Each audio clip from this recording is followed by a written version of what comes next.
So, Victor, you had shared with me a long thread off of X by uh, Miad Maleki. I think I'm sorry if I mispronounced your name, sir. And it's a 10 points about the success, the economic success of the blockade, the U.S. blockade. Would you like to take that on, my friend?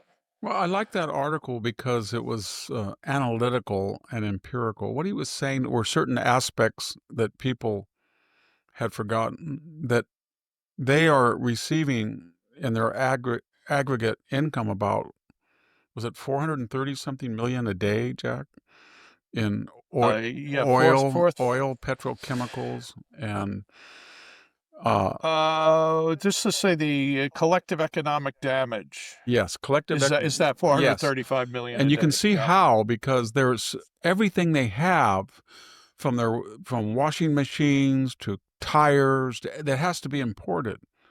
And you can stop everything if you control the Strait of Hormuz. And everybody talks about, well, they have the Caspian Sea or they have a port on the other side of the strait, like the Gulf of Oman. No, that he points out that those are very minuscule uh, areas of oil export. The big enchilada is Karg Island. Unfortunately for the Iranians, it's way deep in the Persian Gulf. So they came up with the idea they want to blockade that, fine. And they say, we're only going to let pro Iranian ships in, fine. But they don't have the wherewithal to enforce that. If they send out their narcotic like PT boats, the warthogs, they can destroy them. If they try to blanket the Gulf states and Israel with missiles, Trump will lay the blow. He will take out their dual use generation and stuff, and that will stop that very quickly. If so, what Trump basically did, Jack, is he said, "Okay, blockade. Good idea, but you're the wrong people blockading it. We're going to have a blockade, but we're going to borrow your idea that it's selective. So we're going to flip it upside down. You say nobody but pro-Iranian people can come in. We're going to say nobody but anti-Iranian are going to come in. So any ship, and they're going to have a problem with China because that's 80% of the ships coming in to get the oil will be Chinese. But they're going to have to turn back. That'll be explosive if they try to do it. I think eventually Trump will do it, and China will get angry, and we'll see what happens. But we have the wherewithal to stop it. And a couple of things are going to happen, as he points out. They don't have the storage capacity just to keep pumping oil and add it into Karg Island big fuel storage depots or into ships that are idle there. At some point, very quickly, in a matter of days, they're going to fill all those things up. And as he points out, with oil wells, if you just shut them down, they have to be maintained and they get water seepage, and it's very hard and expensive to reboot them. So that it's a very intricate process, and he said they're not going to be able to have any petrochemical or oil income because they're not diversified with their ports like the Saudis are or the Emirates. And he made another good point. I had written about that this morning, but I wrote it a couple of days ago, that they don't understand the Gulf.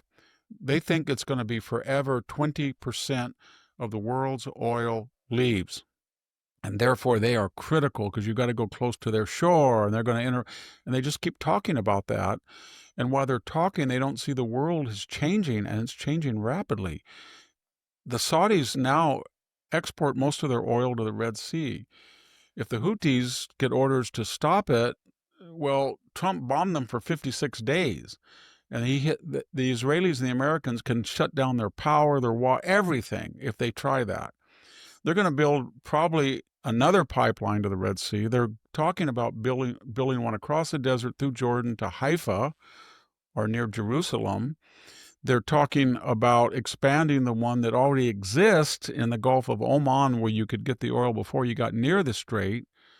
And at the same time, they think that nobody will touch their oil because it's critical to the world price. Maybe, maybe not, 1 or 2 million barrels a day. But Ukraine and Russia are talking about a ceasefire. You put Russian oil at full capacity on the market. You put Venezuela, which is increasing every day a little bit, their oil output, and Trump says he's going to have another million barrels. You could say to the Iranians, as long as your regime is in power, you're not going to export any oil. Not today, not 6 months from now, and the world economy would make the necessary adjustments, is what the writer is saying. So Yeah. he's basically, I think he's basically telling us that it's a political it's a political challenge to Donald Trump. They have counted on the left to embolden them. So their strategy is to indulge in a crude stereotype of the middle. They want to do a rug deal, and they want to barter and barter and barter and feign anger and back and forth, and they want to draw that out for 3 to 4 to 5 months, and they want the economy to stall, the world economy, and then they want the left to come in and take the House and take the Senate and cut off funds and stop the war. I don't think that's going to happen.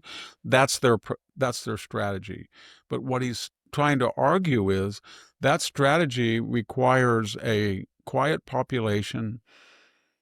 They can be intimidated as it is now, but permanently so, and it requires some economic viability to survive. And they're already can't afford food, they can't afford gas, they're under attack. They've lost probably $500 million, $500 billion in weapons and infrastructure that was accrued over 47 years. They can't rebuild that, and they can't give money to the Arab terrorists there are four proxies, five proxies in Syria and Iraq and Lebanon and Gaza and Yemen, without angering further the population.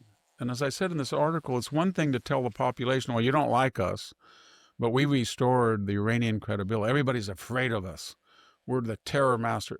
And now the people are saying, no, you're not the terror masters of the Middle East. You're a paper tiger. You're buffoons. They've wiped you out. We're going down the toilet with you. This is what you did. Nobody's afraid of you anymore. You're a bunch of clowns. That is fatal to a dictatorship, to be humiliated and to be an object of ridicule. So he points all of that out, I think, quite successfully, as did Michael Duran, who always has important things to say. He says 7 myths about the Iranian war. So I guess to sum up, the left is in a bubble, and it it's all frenzied because Trump is under such criticism by Tucker Carlson or Megyn Kelly or Candace Owens, and they say, oh, the MAGA movement's blowing apart, and everybody's saying it's lost, and they don't look at the situation. They don't look at Yeah. the actual it's the most asymmetrical war in memory, and Trump can adjudicate when it starts and when it ends. And if he wants to take up the Iranian challenge, it'll be very interesting when American warships go through there and they've completely demined the area this week, and tankers follow them, and they start to bring in those little mosquito boats and see what happens. I think you'll see a whole fleet of warthogs in the air, and they will blast them out of the water, and I think they will hit any missile within 2 or 3 minutes. They'll know where it was launched. They'll take that out, but they're not going to stop there. They're going to tell them, okay, you're broke now. You've got $400 million in economic damage plus per day. Wait till you don't have any power, and that will really shake up things. And somebody said, well, that would be inhumane. Well, then talk to Bill Clinton, because he shut down the power grid at Belgrade almost for a day or two every week. He did. And talk to Barack Obama. He shut down television stations in Libya. He shut down the ports. He tried to do a lot of stuff, which he said he didn't do. So there's a long tradition of dual-use targeting. Yeah. I mean, outside of war, we shut down the I United would say States during something more COVID. controversial. I really like the Yes. Wall Street Journal, but I'm getting very, very disappointed. I look at the headline stories in the news section, and I can't distinguish them from the New York Times. It's all doom and gloom. Trump did this, and this is this. Then I'd say to myself, at least the editorial page, I really like Dan Henninger, Barton Swaim, is that it? He's very, Martin Swain. yeah, he's Don't very, forget Bill McGurn. yeah, Don't yeah, forget but I Bill love Bill McGurn. McGurn. I like Yeah. Holman Jenkins, Kimberly, of course. But today, Gerald Baker, whom Chet Baker. I really like Yeah. him. He's a very brilliant guy, but he has succumbed to the pessimism of the news stories. And he's basically saying the war is lost or it's not going well. And it's just anti-empirical to say that, given Yeah. the great difference in damage. I can see that he's upset with Trump's exclamations, but that doesn't disguise the fact that we've done so much damage to this Iranian military, and the economic damage hasn't even taken its full toll yet, but it's now at a crisis point, and they know it, and that's why they wanted to negotiate. Yeah. And their idea, Inflation is nearly 50% there. yeah, they're broke, and It's, everybody said it was a yeah, brilliant.